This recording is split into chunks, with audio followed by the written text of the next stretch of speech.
¿Qué tal amigos? Buenas tardes. Les habla Alejandro Ramírez, artista plástico. Bienvenidos a un capítulo más de Vanguardia Arte Mexicano. En esta ocasión me encuentro en el municipio de Corregidora, Querétaro, donde ustedes pueden ver que atrás de mí está la pirámide llamada del Cerrito o del Pueblito. Vamos a ver en un momento más por qué se le da esos nombres.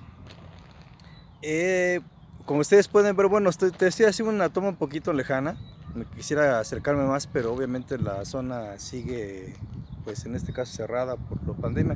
Me dice que tal vez ya para un mes más lo abren y me gustaría venir de nuevo para que ustedes puedan ver incluso de más de cerca la arquitectura de la pirámide, ¿no?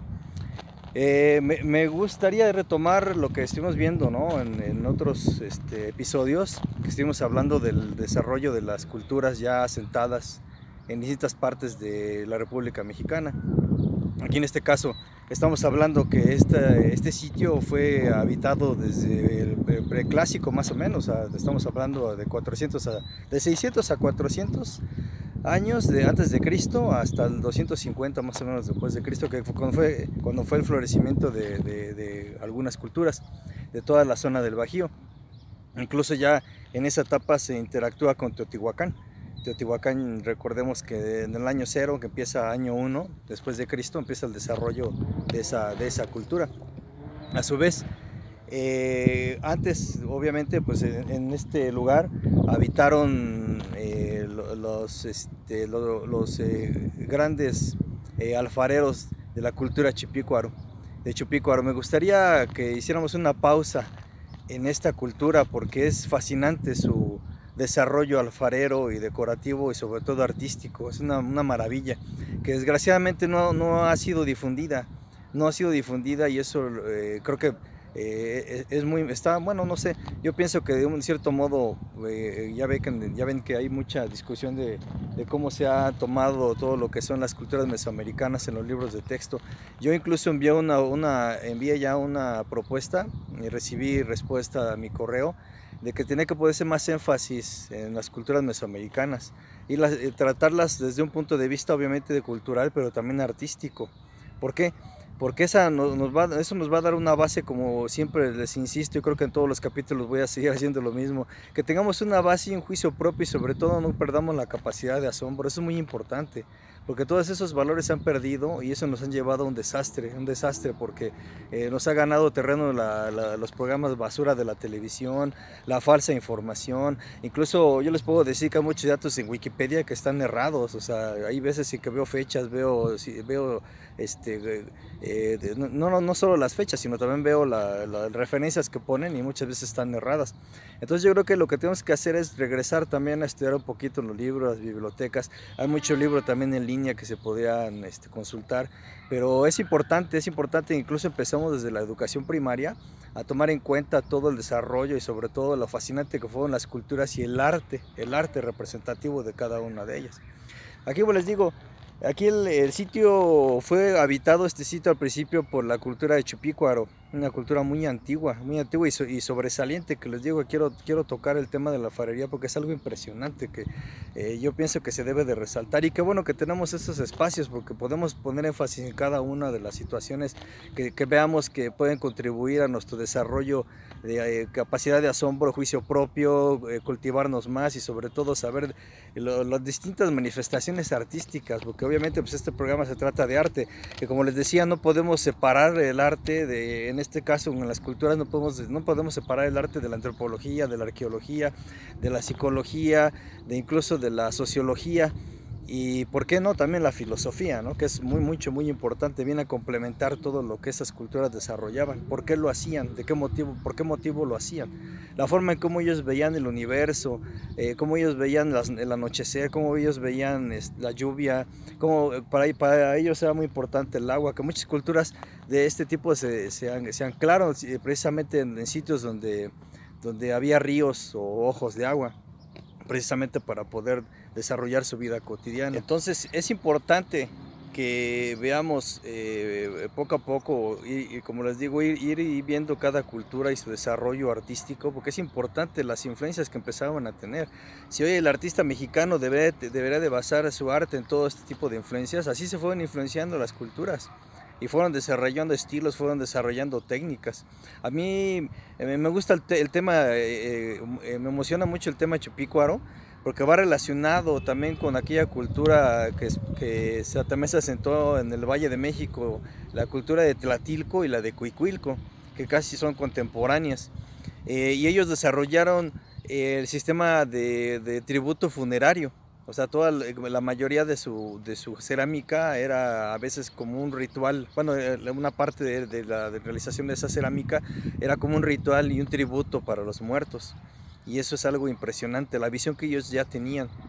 Y sobre todo la cuestión de poder, de tener esa sensación de que tenían que ponerle sus objetos al difunto para que lo acompañaran a su viaje al más allá, que es algo muy relacionado con lo que pasa hoy en Día de Muertos, cuando uno pone una ofrenda y a veces le pone a uno al difunto, le ponen las cosas que le gustaban, o le ponemos su foto, ponemos que a lo mejor le gustaba un cierto dulce típico mexicano, calabaza en dulce, o le gustaban mucho las naranjas, o comía X cosas, se acostumbró a poner.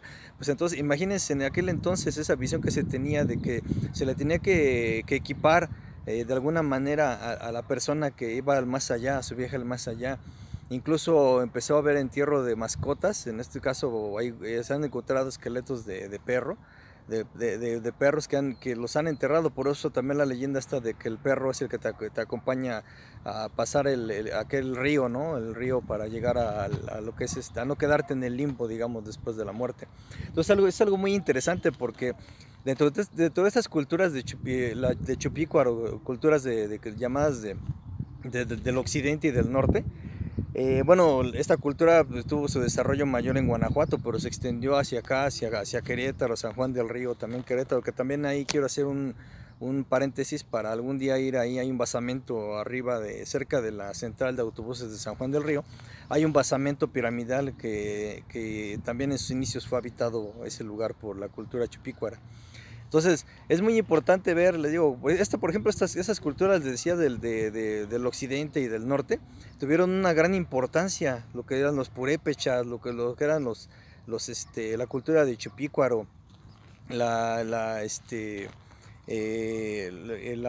cuestión del desarrollo y la influencia que tuvieron. Imagínense, o sea, en este lado del occidente y del norte estaban todas estas culturas, que incluso ya ve que vinieron los chichimecas también, que después hicieron su largo viaje hacia asentarse en la cuenca del Valle de México, donde se desarrolló la Gran Tenochtitlan. Pero también del otro lado del Golfo estaban los olmecas, que también los olmecas les decía que no nomás están en la venta o en Veracruz, llegaron incluso a parte de Campeche, hay parte de Morelos, y en Puebla también hay vestigios de cultura olmeca. Entonces se tuvo toda una fusión de estilos, y sobre todo de relación entre culturas en distintos puntos en el tiempo, que empezaron ellos a desarrollar con influencia fueron obviamente tratando de tener su propio estilo, pero fueron influenciados en cuanto al arte. Eso es muy importante. Recuerden que aquí estamos haciendo, aparentemente podría decirse que una mezcla entre lo que es arqueología, filosofía, antropología y arte. Pero obviamente a mí lo que me interesa, estoy haciendo toda esta introducción porque lo que me interesa es ver los detalles del arte. Recuerden que ahorita vamos a ver lo que es el arte alfarero, que eso es algo muy impresionante, pero también ver las influencias que después empezaron a tener, porque esta pirámide que ustedes ven atrás, en un principio les decía, se conoce como la pirámide del Cerrito. ¿Por qué? Porque antes era un cerro, o sea, a la llegada de la cultura incluso chupícuara, era un cerro como este que está acá, mire, acá, atrás de mí hay un cerro.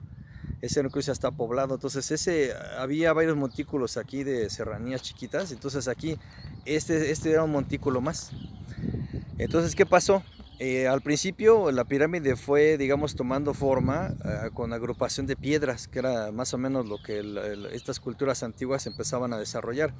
E incluso se piensa que se tomó ese cerro y no el que les mostré hace un rato, porque ese cerro tiene una forma, si ustedes lo viéramos con un dron hacia arriba, tiene una forma más circular, la base.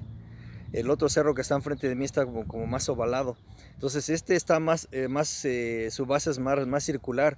Y recordemos que esas culturas, yo creo que ustedes sí conocen la pirámide de Cuicuilco, ¿no? La pirámide de Cuicuilco es una pirámide redonda, si han visto, ¿no? Y esos basamentos redondos están relacionados con el Sol, están relacionados con los tributos que se tenían a los 4 puntos cardinales del universo, que también vamos a poder ver después. Me gustaría también al sitio de Cuicuilco, porque también es una historia fascinante la de Cuicuilco. Entonces aquí la primera fase de la cual se desarrolló esta pirámide era una base circular, y sobre todo se empezaron a poner piedras en basamento, pero de forma circular, y obviamente no se ocupó hacia arriba, o sea, solo era una parte, una base. En aquel entonces, estamos hablando del año casi 400 antes de Cristo, imagínense.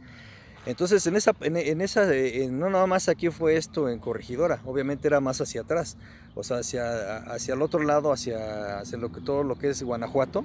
Se desarrolló la mayor parte de la cultura chipícuara, incluso colindando ya con Michoacán. Entonces tenemos de que esta pirámide al principio fue adaptada de esa manera, digamos. Pero ¿qué pasó después? Si estamos hablando después del año 200 después de Cristo, cuando ya empieza la caída, por así decirlo, ¿no? El abandono de ciertos lugares de la cultura chipícuara, que empezaron ya incluso a fusionarse con otras. El sitio fue digamos, habitado, por así decirlo, porque se extendió también el reino de Teotihuacán hacia acá. Entonces teotihuacanos llegaron a esta zona, y ¿qué pasó? Empezaron a darle otra vista, digamos, a la pirámide con esas influencias. Incluso después de que empezó a desarrollarse esta arquitectura teotihuacana, ya viene con influencia también tolteca. Sí, tolteca, de aquí cerca de Hidalgo, que es donde está Tula. Y si ustedes se fijan, pues la pirámide tiene ya ese tipo de estructura, tipo tolteca. También tuvo esa influencia tolteca. Lo que tiene arriba esa pirámide no es precisamente algo que se haya hecho del tiempo prehispánico. Lo que tiene arriba es una construcción que algunos le llamaban Partenón, del Partenón, pero esa construcción que se hizo arriba data del año más o menos como 1600, 1700, ¿sí? Porque todavía para el año 1600, ya de nuestra era, se comentan la información que se tiene, que todavía aquí venían indígenas a rendirle tributo al sol, al agua y a la lluvia. Entonces, obviamente para tener ya completa la conversión de los indígenas al cristianismo, esta conversión, pues se construyó arriba una especie de templo que decían que iba a ser una casa, pero al final albergó la Virgen del pueblito. Entonces, esta Virgen, perdón.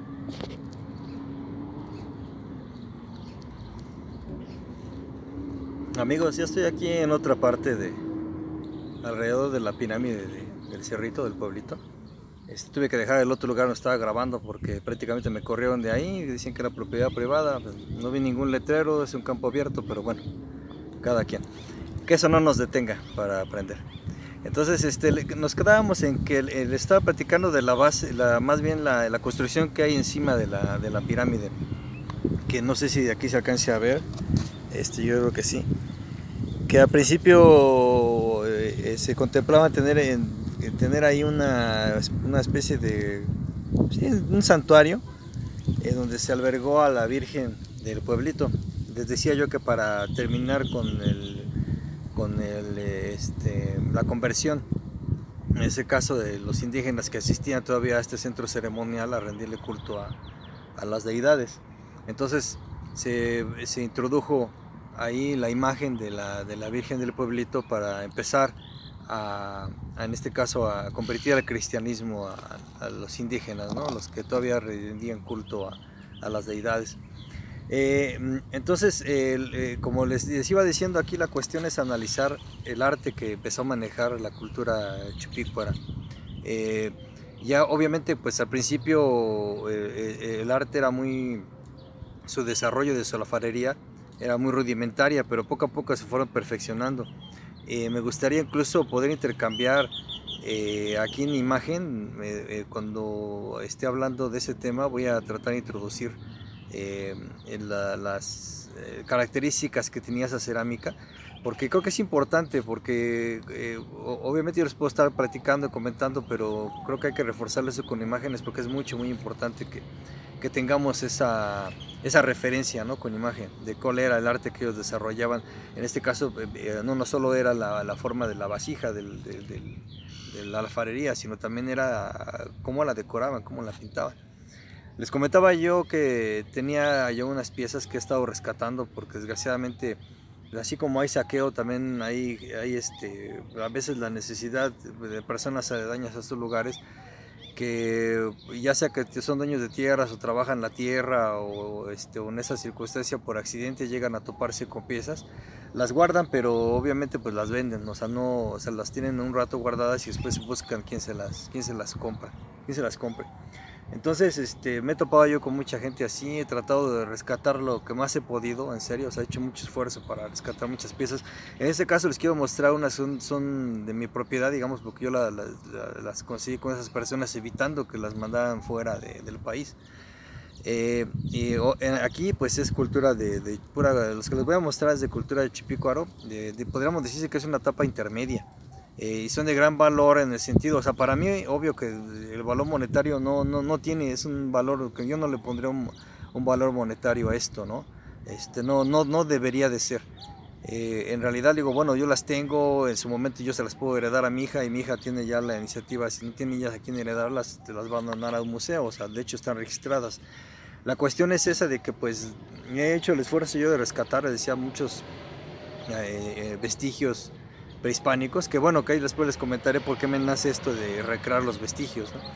Y como les digo, los he tratado de recuperar, por así decirlo, de rescatarlos, de tenerlos, y quiero mostrárselos, quiero compartirlo con ustedes, porque es importante, o sea, es importante ver el sentido del punto de vista artístico y estético que ya manejaba esta cultura. Muchas figuras fusionadas con animales, mucho culto a la naturaleza y como les comentaba, mucha alfarería dedicada al ritual funerario. Y es muy importante, ¿no? Porque eso nos habla de un conocimiento que ellos ya tenían, una reflexión que ellos ya tenían, una filosofía, un sentir de lo que era la vida y lo que era la muerte. Entonces la primera pieza que les quisiera yo presentar o enseñarles, mostrarles, es esta. Miren. Es una figura zoomorfa, yo le diría, porque está como relacionada con un animal. Incluso tiene aquí como una especie de coletita, ¿sí? Y vean la característica que ellos desarrollaban. ¿Sí la ven? Este es un trabajo también que le llaman una técnica a elaborar el barro de pastillaje. Ajá, en un momento más vamos a hacer un ejemplo de una pieza de estilo de pastillaje, de lo que manejaba la cultura de Chipicuaro. Y es muy interesante, vean cómo ya la posición fusionada con una imagen animal, muy impresionante la forma como ellos manejaban los conceptos en este caso, manifestación artística, ya fusionada con rasgos animales. Muy interesante porque pues en realidad pues para el concepto que ellos tienen. Otra cosa importante que quisiera yo recalcar, por ejemplo en esta otra pieza que incluso ya lo vimos en otro capítulo, vean esta, también igual zoomorfa, con cara de humano, con cuerpo de animal, ¿sí? Y vean los detalles del rojo, ese rojo oxidado, característico de la cerámica chipicuara, ¿sí? ¿Lo ven? Incluso ellos ya manejaban lo que era la alfarería hueca, por así decirlo. Este es un artefacto, digamos que tiene hueco y era para introducirle ciertos tipos de líquido, ¿no? Pero en realidad esos objetos están prácticamente completos, como les estoy mostrando, porque me comentaba esta persona que los encontraron en una tumba. Les voy a comentar un momento más cómo eran las tumbas que ellos hacían, y por eso los objetos están prácticamente completos, como ustedes pueden ver, ¿sí? Les comentaba de este rojo, el rojo característico de la cultura chipicuara en su faceta de cerámica. Y ya habíamos visto en otro capítulo, ¿recuerdan? Este material que les había mostrado, esta piedra. Si recuerdan, del cerro de aledaño aquí a Querétaro. Toda esta zona del Bajío hay mucha piedra de esta. La razón por la cual ellos empezaron a utilizar ese tono es por esto, porque era fácil de extraerlo, este óxido directamente de las piedras, molerlo, ¿sí? ya mezclado con ciertas sustancias, incluso brea de algún árbol o líquido de plantas molidas, resultaba ya la consistencia para poder aplicar el tono rojizo en la cerámica. ¿Sí lo ven? Entonces eso es lo que caracterizó la decoración en esta parte en esta región del Bajío, la cerámica chipícuara. Y seguimos con las advocaciones de animales. Simula ser una especie de como dios murciélago. ¿Recuerdan el dios murciélago que está en el Museo del Templo Mayor? Y manifestado también en culturas como la zapoteca en Monte Albán. Y esto a mí se me figura como que también igual es una fusión entre humano con animal. Aquí en este caso podría ser un murciélago. ¿Sí lo ven? O sea, son piezas interesantes. O sea, la vocación que ellos tienen ya con la naturaleza y los animales que ellos veían que rodeaban su entorno, ya les rendían ellos un tributo muy especial. Y obviamente no cabe duda que este tipo de seres nocturnos acompañaban al más allá en su viaje, a su viaje al más allá, a la persona que dejaba este mundo. Aquí tenemos otra figura animal, es un búho, si lo pueden ver. También conserva ahí unos rasgos de pintura, entre pintura negra y pintura roja, si lo ven. Es un búho. También igual una cerámica hueca, si lo ven. Muy interesante, muy interesante. Sí, ustedes pueden ver el arte ya como figurativo que ellos tenían para hacer la cerámica relacionada con los animales. Esa síntesis que ellos hacían del animal, vean, con sus alas, su pico, sus ojos grandes. ¿Sí? Pues esta pieza solo le falta un pedacito aquí de la patita, si lo pueden ver, pero vean, es impresionante, me gusta mucho esta pieza. Esta pieza significa mucho, mucho. Imagínense esto, acompañó a una persona a su viaje al más allá. ¿Sí? Animales nocturnos. Muy interesante. Y les comento que bueno, pues ya otro tipo de piezas ya más pequeñas de esas características. El pastillaje que les decía yo. Miren, el rostro. ¿Sí? Y hay otras piezas mucho más pequeñas que traigo aquí, miren. Es otra. Con las características de la alfarería de Chupícuaro. Y esta otra que es otra.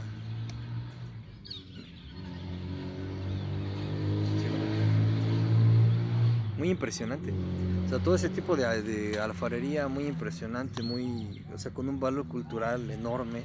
Les decía yo, lamento mucho que haya habido mucho saqueo ya de sitios arqueológicos. Chupícuaro no es la excepción. Yo creo que me atrevería a decir que es de los sitios más saqueados del país.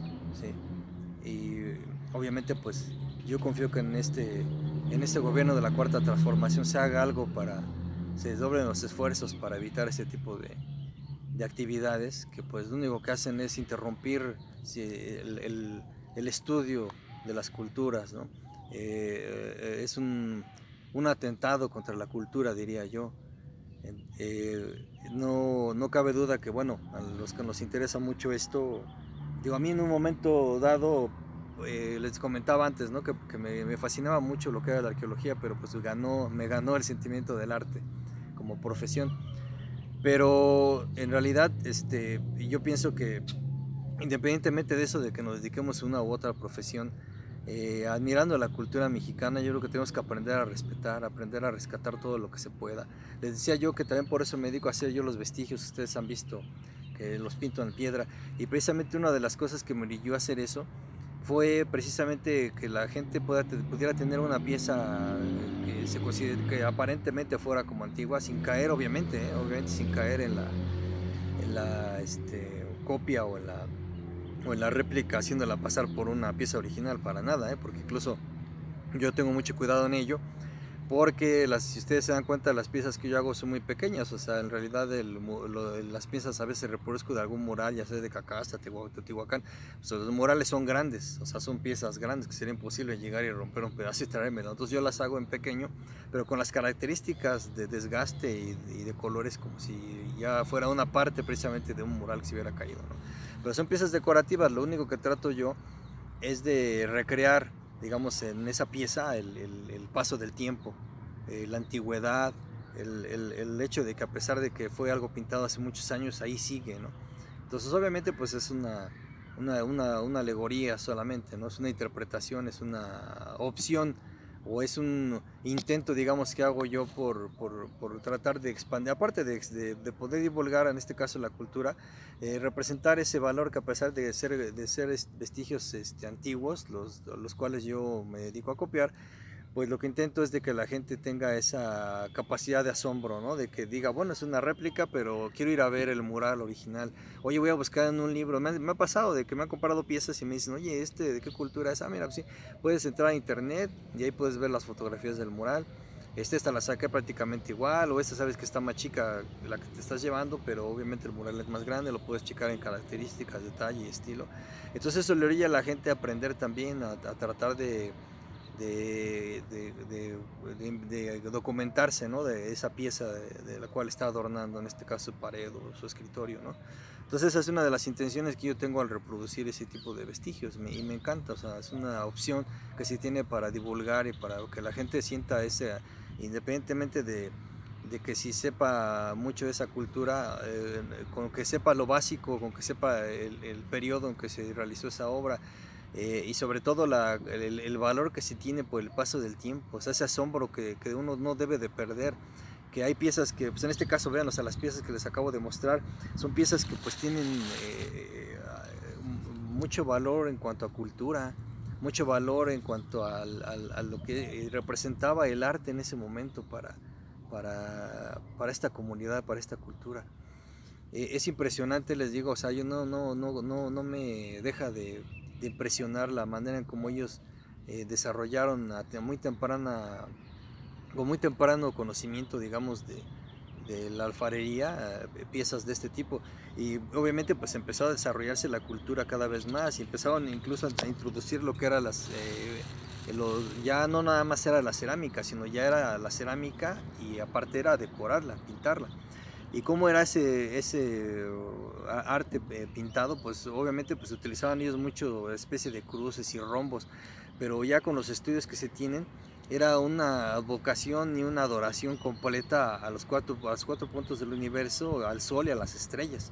Por eso tienen ese tipo de acabados en rombos y en imágenes geométricas que ustedes lo pueden ver hoy y muchas veces se utilizan ese tipo de imágenes para hacer diseños que le llaman étnicos, ¿no? Pero a mí no me gusta decir mucho eso de que es un diseño étnico, en este caso para la moda, ¿no? Para vestidos, para blusas. Pero son rasgos característicos que no se han dejado de hacer y de recrear hasta nuestras fechas, ¿no? Para ciertos tipos de diseños. Incluso ahorita me viene a la mente también cómo perfeccionar ese tipo de trabajo los zapotecos y mixtecos allá en el área de Mitla. En Mitla, donde ustedes pueden ver todo el palacio de Mitla, relacionado obviamente con la muerte, con los cuatro puntos del universo. Incluso hay una especie de tumba funeraria que forma una cruz y dentro está súper decorada todas las paredes del interior con grecas que nos hacen pensar en el inicio del diseño, ese diseño geométrico de Chupícuaro. Y ellos las perfeccionaron, hicieron símbolos que incluso evocan el infinito, la vida y la muerte, la dualidad, el sol, la noche, la vida, la muerte, todo. Entonces, nunca dejó de ser una advocación de dualidad, todas las culturas que se desarrollaron en Mesoamérica. Y es una de las cosas importantes que tenemos que ver en cuanto al arte que se desarrolló en Mesoamérica, porque esa fue una de las bases primordiales por las cuales se le basaron códices, se basaron pirámides labrados en piedra, de esa dualidad que existía de la vida y la muerte, lo negro y lo blanco, lo oscuro y lo luminoso. Más adelante vamos a tratar de explicar más o menos eh, todo ese simbolismo que llegó a significar las dualidades, ¿no? Entonces aquí, obviamente regresando al arte de Chupícuaro, lo que es impresionante, como les decía, es ver el desarrollo que ellos tuvieron en cuanto a alfarería, esa síntesis que hacían de los animales, cómo lo representaban, hasta cierto punto los rasgos característicos del animal y las cuestiones zoomorfas, ya en este caso el nahualismo que platicamos en una ocasión, desde aquel pasado rupestre, donde los humanos empezaban a pintar ellos mismos con cola y con cuernos, haciendo danzas para salir a cazar, para enfrentarse a aquellos animales que obviamente sin armas no se podía enfrentar uno. Pero también venía el respeto a la naturaleza, el respeto hacia los animales que empezaron a ser los animales que habitaban el inframundo, la noche. El búho, ustedes lo pudieron ver, el murciélago, muy característico de ese tipo de animales, que son animales nocturnos, y es lo relacionado automáticamente con la noche, con el inframundo, con el templo de la muerte, con la relación de que el alma baja a la tierra y es acompañada por esos seres, ¿no? Y imagínense esa concepción artística que ellos empezaron a tener, esa filosofía, y sobre todo que esa filosofía se trasladó a la cerámica, a los templos, a la vida cotidiana de su desarrollo artístico, de la cultura de Chipícuaro. Es impresionante, les digo. Entonces aquí pues no quería dejar pasar yo este pequeño paréntesis para extratar la cultura chipícuara, porque como les decía es algo que no se ha difundido mucho. O yo les invito a que traten de investigar en la red todo lo que se pueda. Obviamente pues entre más información se tenga, ustedes van a poder comparar, como les decía, aquella información que pueda estar incluso en Wikipedia o en sitios no muy confiables, que incluso pueden tener errores de fecha, o incluso ponen piezas que no corresponden a ese periodo o que ni siquiera son de esa cultura.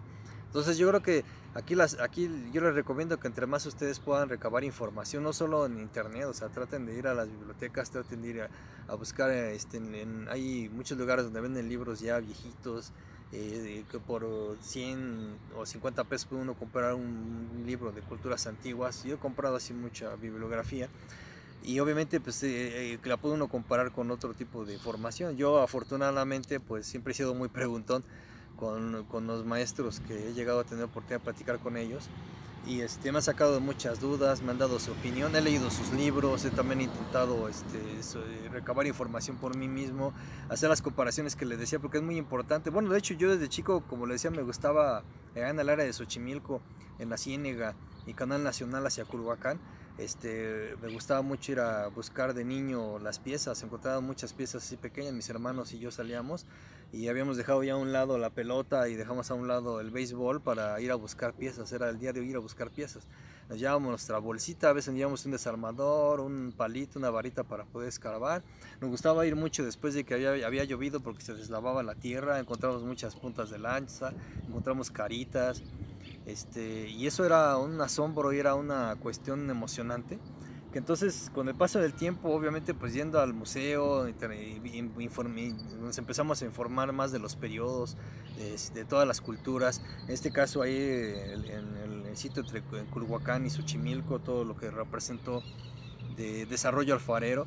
Entonces empezamos a distinguir ciertos tipos de composiciones y cierto tipo de aplicación de arte en las manifestaciones ya de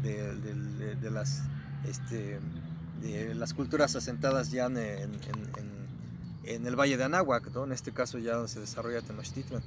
Y es muy interesante porque también quiero tocar este tema de que cuando empezó ya lo que es el sincretismo con España, ya que se empezó a implantar el cristianismo aquí en México, tuvimos la suerte de encontrar, en este caso mi hermano encontró ahí cerca del Cerro de la Estrella en Iztapalapa, encontramos una pieza muy interesante. Es una pieza de barro que próximamente se los voy a mostrar, que ya es una pieza con rasgos característicos de esculturas españolas, que empezaron a hacer ya caras de vírgenes en barro, ¿no? Que obviamente pues ya pasaron a hacer las imágenes a ser labradas en madera, los ídolos de madera, las vírgenes hechas de madera. Al principio se empezaron a hacer de barro, pero obviamente pues se desquebrajaban. Obviamente de ahí viene esa frase que a mí no me gusta mucho, pero dicen no hagas ídolos de barro, ¿no? ¿Por qué? Porque se desquebraja. Pero bueno, en este caso de las culturas antiguas, bueno, pues los ídolos, aunque se desquebrajaban, ahí quedaba la huella del arte, lo que existió en cierto momento, la intención con la que se hizo esa figura, y el barro era el material sagrado de las culturas mesoamericanas. Ustedes van al Museo de Antropología y el 80% de las cosas que van a ver ahí es de barro. Y lo demás, bueno, pues ya otro tipo de materiales, el tesontle, por ejemplo, ¿no? Pero volviendo a la cuestión del arte, les decía yo que cómo se empezó a fusionar ya el estilo, ya digamos en este caso europeo, con materiales que se utilizaban aquí en Mesoamérica. Eso va a ser muy interesante, lo que les voy a mostrar después. Pero regresando a Chupicuaro, lo que sí me gustaría que les decía yo que recabaran información, porque es súper importante que estemos bien informados, pero sobre todo que esto lo transmitamos a nuestros hijos, a nuestros pequeños, porque es importante que ellos sepan la vasta cultura que teníamos en Mesoamérica.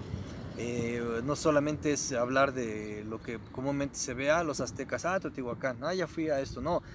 Hay que irnos más atrás, hay que irnos más allá. ¿Por qué? Porque, como les comentaba, vean estas piezas antiguas, más antiguas del periodo de Teotihuacán, el desarrollo que ellos ya tenían del concepto artístico, de la representación de animales.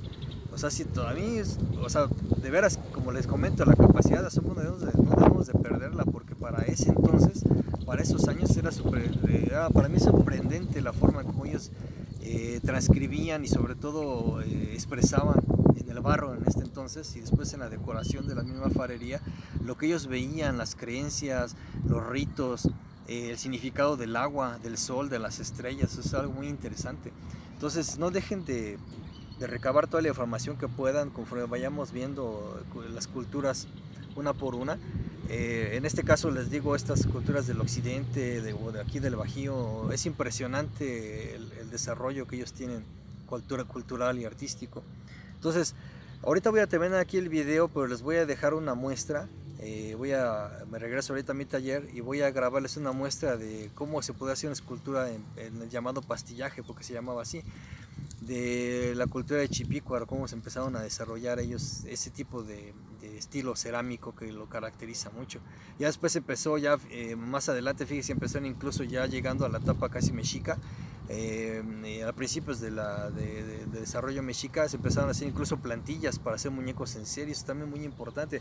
Les voy a mostrar también una plantilla que tuve la fortuna de poder encontrar ahí en la ciénaga, que les digo, entre Tláhuac, Iztapalapa y Culhuacán. Una plantilla donde se podían reproducir los muñecos de barro en serie. Es algo muy interesante también, y la forma en cómo ellos se desarrollaron también ese tipo de alfarería. Entonces voy a cortar aquí el video y vamos a ver un ejercicio ahora, en este caso en estudio, para que vean más o menos cómo se desarrollaba esa técnica del pastillaje. Y pues con eso acabamos este capítulo y me dio mucho gusto estar con ustedes. Recuerden que es muy importante aprender del arte, pero el arte mexicano va ligado a la cultura, al desarrollo de Mesoamérica. Eso es inevitable. Por eso este programa tiene una intención de llamarse Vanguardia Arte Mexicano. ¿Por qué? Porque vamos a tratar de rescatar, de volver a resurgir como una vanguardia, pero tenemos que tener las bases de lo que significó el México antiguo. Si no tenemos esas bases es imposible. Sí, es imposible, porque entonces nos empezamos a contaminar con ideas eurocentristas, ideas que vienen de fuera, de Europa, de Estados Unidos, y todo nos lo vamos a comer como si fuera el arte que ellos nos imponen, lo que nos han impuesto siempre, y eso es mentira. Sí, ya les comentaba yo de cómo, por qué no podíamos implantar una moda nosotros, por qué si vienen y roban los diseños de los diseños tan hermosos de cultura oaxaqueña, para después reproducirlos allá en prendas en Italia, en París, en Francia, en lugares lejanos, sin pagar en realidad los derechos de propiedad que deberían de tener ya ese tipo de diseños, ¿no? Entonces aquí es muy importante que también tomemos en cuenta eso. Fíjense. Más adelante vamos a hablar también de ese tema de la moda, del diseño de moda y el arte. Es muy importante que lo tomemos también, porque ahí también se tomó en cuenta, o más bien dicho, no se tomó en cuenta, que muchas veces se implantaron modas sin saber, que obviamente fueron prácticamente robos los que se hicieron de aquí, de la cultura mexicana, para poder implantar modas en el extranjero. Dijera nuestro presidente López Obrador que teníamos naranjas y es como mandar a exprimir las naranjas y nos regresaran jugo de naranja. ¿Por qué pasó eso? La corrupción lo permitió, el neoliberalismo propició muchas cosas, entre ellas el abuso incluso de abusar y de saquear nuestra cultura también de esa forma. Entonces también es importante que veamos también ese tema, es importante porque les comento, o sea, hay que tener las bases. Si queremos resurgir como una vanguardia artística, si queremos hacer una nueva propuesta, si queremos descontaminarnos y desarmar toda esa basura que a veces nos han metido, de que una tendencia tiene que venir del extranjero para que funcione, para que sea una moda, para andar a la moda, al último grito de la moda, no. No, eso también es una cuestión que tenemos que ya irnos quitando de la cabeza, porque esa ya también es una visión colonialista y eso no se vale. No se vale porque aquí la cultura es tan vasta, pero tan vasta, que es imposible que nos vengan a imponer un estilo o que vengan a decir que el arte que viene de la cuna del Renacimiento solo por venir del Renacimiento, nosotros tenemos que guardar pleitesía porque pues, la cultura de aquí, el desarrollo de las culturas de aquí, nunca iban a poder desarrollarlo como eso es mentira. Eso es mentira. Entonces, no, esto obviamente no es, les repito, podemos polemizar en el asunto, pero esto no es implantar mi idea, es que en realidad es algo que nos han, los gobiernos neoliberales trataron de adiestrar y de manipular tanto a la gente, al grado de no llegarse a preguntar esto, ¿sí? De que ignoráramos siempre esos temas. Y afortunadamente esos gobiernos liberales ya se fueron. Y en esta cuarta transformación tenemos permitido hablar de todo, desmenuzar todo, ¿sí? Con bases obviamente. Por eso estamos haciendo desde la raíz de estos programas. Si vamos a hablar de diseño y del arte mexicano, es inevitable y eso es imposible poder tratar algún otro tema. Antes no podemos tratar ningún otro tema si antes no se han tratado todo el desarrollo del arte de las culturas mesoamericanas, de las culturas que se desarrollaron en todo México. Entonces, me despido de ustedes. Me gustó mucho este capítulo, me gustó venir aquí a mostrarles un poco de lo que es la pirámide del pueblito. Es un lugar ahorita muy tranquilo, me tocó este sitio que está un poquito tranquilo para poder grabar. Vamos a hacer la práctica ahorita en estudio para que ustedes vean cómo se desarrollaba un arte en pastillaje. Y pues los espero en el siguiente capítulo y vamos a seguir desarrollando las técnicas, de seguir siguiéndole la huella a estas culturas, todo lo que nos dejaron, todo ese legado. Y les invito a que también ustedes se documenten, ¿sí? Para poder retroalimentarnos y poder incluso ustedes checar que esto que les estoy comentando pues no es una tomada de pelo, todo esto es lo que he aprendido con el paso del tiempo y me gusta mucho poderlo transmitir. No soy un erudito completo, no soy un maestro de clases de arqueología o antropología, pero bueno, he intentado documentarme y sobre todo esto lo he relacionado siempre con mi área de trabajo, que en este caso es el arte, ¿no? Las artes plásticas. Y eso siempre ha ido ligado a mi profesión. Me dio mucho gusto estar con ustedes nuevamente. Sigan aquí en Cuarta República. Estén pendientes del siguiente capítulo y ya les avisaré de qué se trata. Vamos a seguir yendo a sitios para poder extratar la vasta cultura que nos dejó el México prehispánico. Entonces me dio mucho gusto estar con ustedes, muchas gracias y nos vemos.